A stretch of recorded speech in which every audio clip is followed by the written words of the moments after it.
안녕하세요.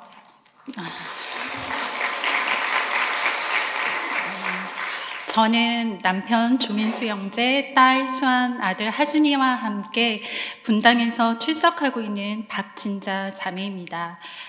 저는 하나님을 믿지 않는 불교 집안의 이녀 일남 중 둘째로 태어났습니다. 교육을 제대로 받지 못하셨지만 책임감이 강하시고 손기술이 뛰어나셨던 아버지는 가게를 운영하시며 성실하게 가정을 이끄셨고, 어머니는 힘든 가정 형편 속에서도 알뜰하게 돈을 모으며 저희들 뒷바라지를 하셨습니다. 교회에 대한 저의 기억은 5, 6살쯤부터 시작됩니다. 교회학교 선생님의 초청으로 엄마의 허락을 받아 갔었던 주일학교. 그곳에서 또래 아이들과 함께하는 찬양과 율동이 저는 좋았습니다. 거기다 맛있는 간식까지. 하지만 불교 신자인 어머니는 저의 교회에 대한 열심이 걱정이 되셨는지 얼마 후 교회에 다니는 것을 막으셨습니다. 또한 저희 집 바로 옆은 교회에 다니는 제 친구의 집이었는데 그곳에선 늘 찬양과 피아노 소리가 들렸고 친구 어머니는 언제나 상냥하고 친절하셨습니다. 이 무렵 어린 나이에 저는 교회 다니는 사람은 뭔가 더 괜찮아 보이고 교양 있어 보인다. 우리 집도 교회 다니면 좋겠다는 생각을 막연하게 했었던 것 같습니다. 유년 시절 교회에 대해 가졌던 좋은 인상들은 커가면서 바뀌게 되었습니다. 교회에 다니는 사람에 대한 좋지 않은 말들, 겉과 속이 다르다, 말만 잘한다, 예수님을 믿어야 천국에 간다고 하는데 세상에 천국이 어디 있나 등의 말들을 어른들을 통해 들으며 제 생각 속 교회도 그렇게 부정적인 곳으로 자리 잡게 되었습니다. 그렇게 교회를 싫어했던 저는 원치 않았지만 고등학교를 미션스쿨에 가게 되었고 고등학교 발표 소식을 듣고는 많이 낙심해했던 기억이 납니다. 일주일에 한 번 수요일마다 있었던 채플 시간은 믿음이 없던 제게 지루하고 의미 없는 시간이었기에 몰래 영어 단어를 외우는 시간이 되었고 믿음이 있는 친구들 중 몇 명이 예배를 드리며 눈물을 흘리는 모습을 볼 때는 가식적이다라는 생각마저 하였습니다.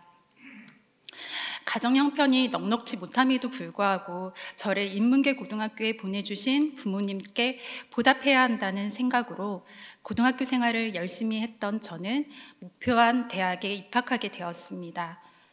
부모님과 떨어져 기숙사 생활을 했었는데 대학교 2학년 때 배정받은 방의 룸메이트들은 신기하게도 저를 제외하고 모두 크리스찬이었습니다.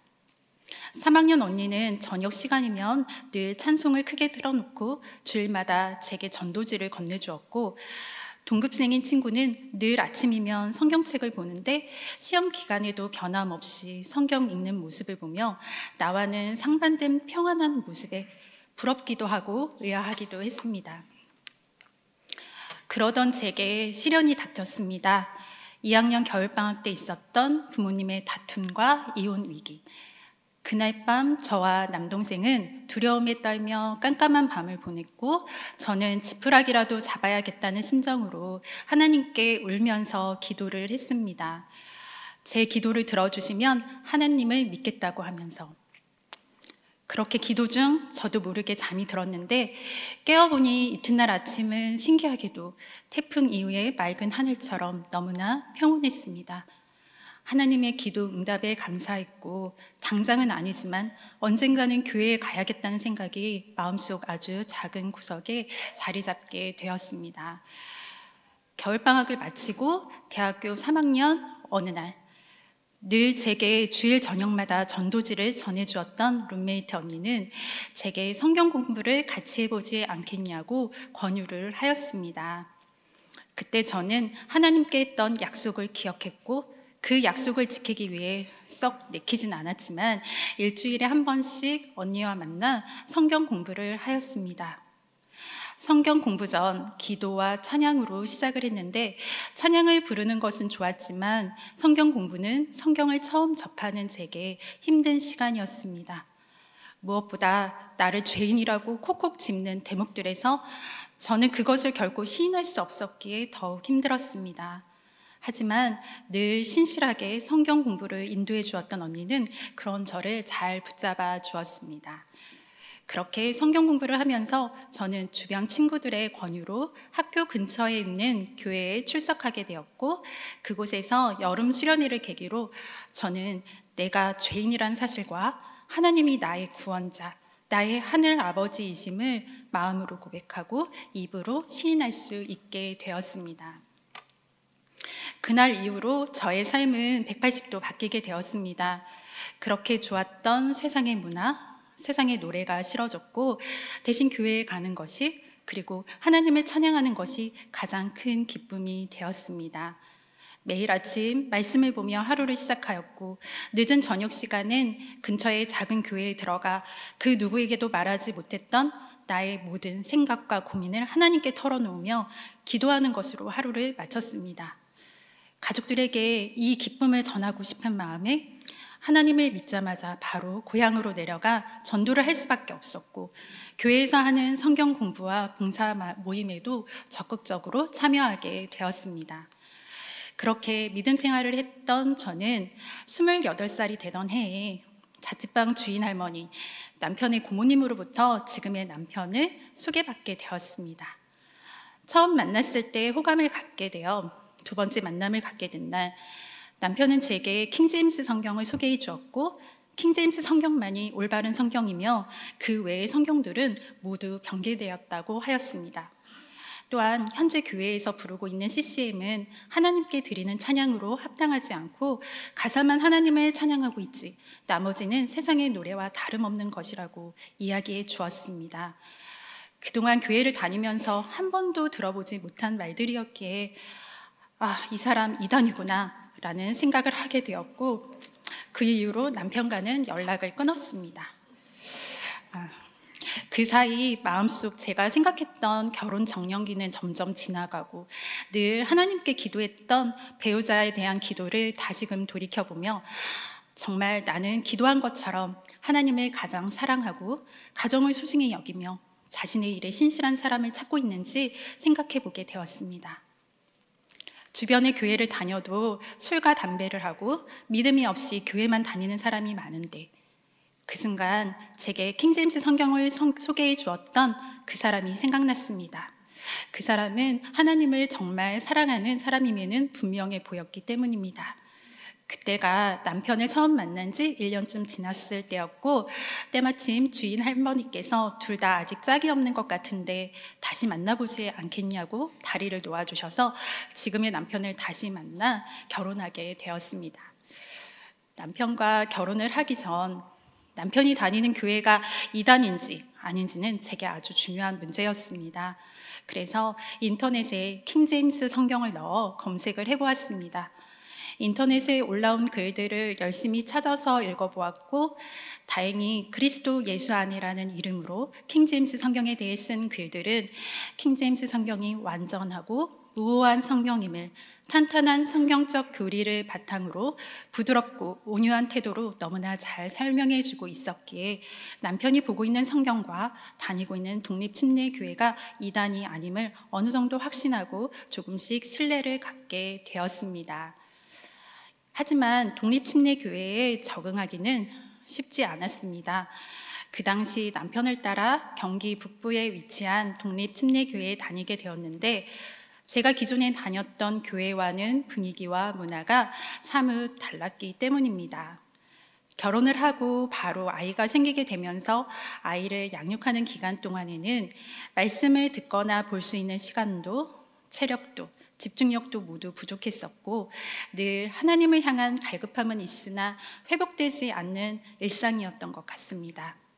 이런 저의 부정을 남편은 안타까워하며 기다려주고 도와주려 했지만, 저는 그 갈급함을 이전 교회의 설교와 찬양을 들으며 채우려고 하였고, 매주 주일에 교회 가는 것이 제게는 기쁨보다 의무감이 더욱 컸었습니다. 아이들이 5살, 3살이 되던 해 2013년 7월, 남편은 갑자기 다른 교회에 가보는 것이 어떠냐고 제안을 하였습니다. 저는 예상치 못한 제안에 무슨 이유인지, 어디로 갈 생각인지를 물어보았고 남편은 인천에 있는 사랑침례교회로 가자고 하였습니다. 이유는 유튜브 영상이 아닌 매주 목사님의 설교를 직접 듣고 싶고 좀 더 정확하게 성경 교리를 알고 싶다는 것이었습니다. 그러고 보니 남편은 이 교회를 다니면서도 틈틈이 정동수 목사님의 강해와 설교를 늘 챙겨서 들었고 kit바이블닷컴에도 종종 방문했었습니다. 새로운 환경에 적응하는 것을 힘들어하는 소심한 성격의 저는 남편의 뜻에 바로 동의하지 못했지만 남편이 청년 시절부터 오랜 기간 신실하게 섬겼던 교회를 나와서 다른 교회로 옮기려는 생각을 하기까지 얼마나 고심했을까 하는 마음에 남편의 뜻에 따라 사랑침례교회로 가기로 결심을 하였습니다.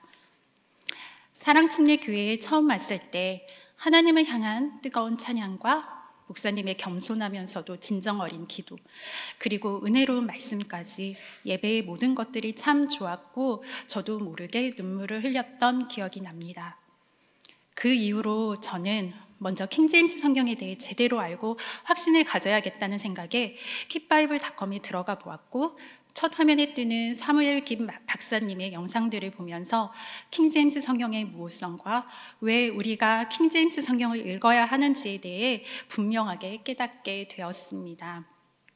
기존 교회에서는 다양한 역본들의 성경책을 아무런 비판 없이 이런 버전도 있고 저런 버전도 있구나 하며 읽었었는데 그동안 제가 읽었던 NIV, 개역성경 등 모든 현대 역본들은 비평 본문에서 나온 변개된 성경이란 사실을 알게 되었고 킹제임스 성경만이 성경은 완전하며 사람이 향상시킬 필요가 없다는 성경관을 가지고 만들어진 완벽하게 보존된 성경임을 알게 된 것이지요. 그리고 개역성경으로 이미 구원받았지만 우리의 믿음의 성장을 위해 완전하고 무오한 킹제임스 성경이 얼마나 중요한지 알게 되었습니다. 시편 12편 7절의 말씀, 주님께서 말씀들을 지키시며 영원히 보존하신다고 하신 성경 말씀이 성취되었음에 감사했고 그동안의 무지에서 빠져나와 이 킹제임스 성경을 저와 우리 가정이 알고 볼 수 있게 되었음에 또한 참 감사했습니다. 킹제임스 성경에 대한 분명한 확신이 서니 성경을 더욱 열심히 읽어야겠다는 생각이 들게 되었습니다. 이전에 개역 성경을 읽을 때는 성경 말씀을 읽어도 이해가 되지 않은 부분이 많아 단지 읽었다는 것에 만족하던지 아니면 묵상집을 읽고 그 옆에 설명된 해설을 읽으며 성경을 부분적으로 이해했고 요한계시록은 너무나 난해해 읽을 엄두조차 내지 못했었습니다.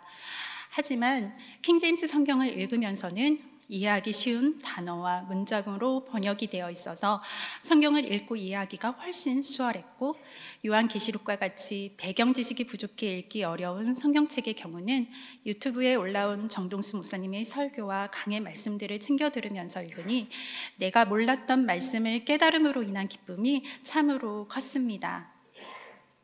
이런 기쁨을 저만 느낄 수 없어 매일 아침 아이들에게도 성경책 3장 읽기를 권면하여 함께 하고 있습니다.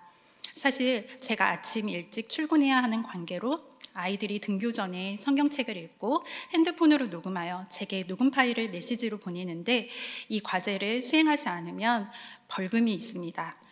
비록 지금은 엄마의 권면 뒤에 숨겨진 간요에 의해 마지 못해 성경을 읽는 경우가 많지만 언젠가는 우리 아이들도 말씀 속에 담긴 하나님의 진리와 사랑을 알고 깨달아 자발적으로 말씀을 찾아 읽을 거라는 확신을 가지고 함께하고 있습니다.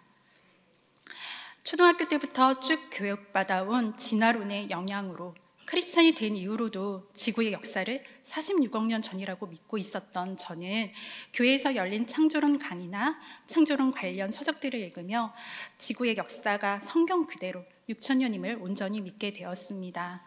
또한 미디어를 통해 미화된 동성애에 대해서도 막연하게 불쌍한 사람들, 우리와는 다르게 태어나 어쩔 수 없는 존재라는 생각을 했었는데 성경에 써있는 분명한 말씀들을 통해 동성애는 하나님께서 미워하시는 가장 악한 죄이며 그 어떤 이유로도 정당화될 수 없음을 알게 되었습니다.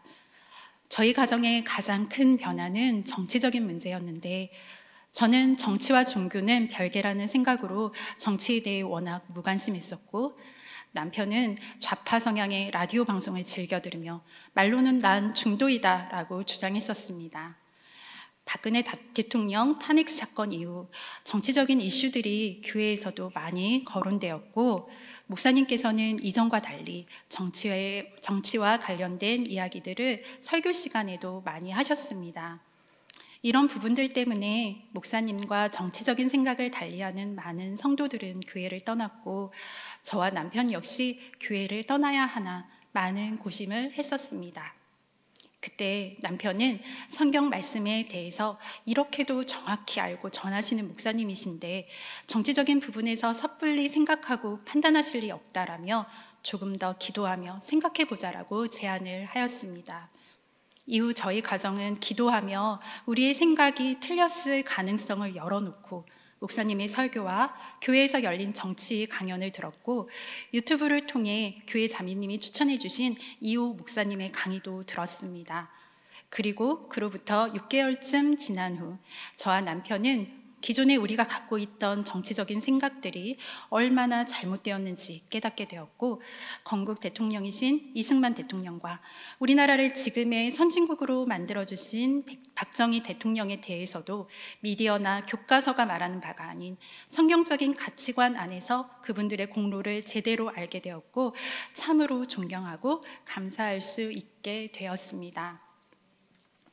우리 아이들과 창조론과 진화론, 동성애, 정치적인 문제 등에 대해 함께 이야기할 때가 종종 있는데, 그리스도인이 되고도 한참이 지나서야 성경적 가치관을 가지고 이 모든 것을 분별하고 제대로 볼 수 있게 된 우리 부부와 달리, 아이들은 어릴 적부터 교회의 가르침대로 창조론을 분명히 믿고 동성애가 죄라는 것을 확실히 알며 하나님의 가치관 안에서 정치를 보고 바르게 분별할 수 있음에 얼마나 감사했던지, 이 어둡고 타락한 세상에서 오직 진리이신 하나님의 말씀을 붙들고 어려운 역경 속에서도 말씀대로 가르쳐 주신 목사님께 감사했고, 교회 학교 선생님들의 노고에 감사했으며 우리가 사랑침례교회의 일원인 것이 참 자랑스러웠습니다.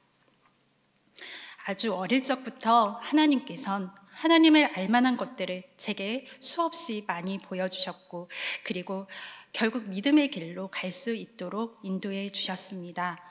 또한 하나님께서 완벽하게 보존하신 말씀인 킹제임스 성경을 알게 하시고 성경을 있는 그대로 믿게 하셨으며, 제 삶의 모든 기준이 하나님의 말씀이 되어야 함을 깨닫게 하셨습니다.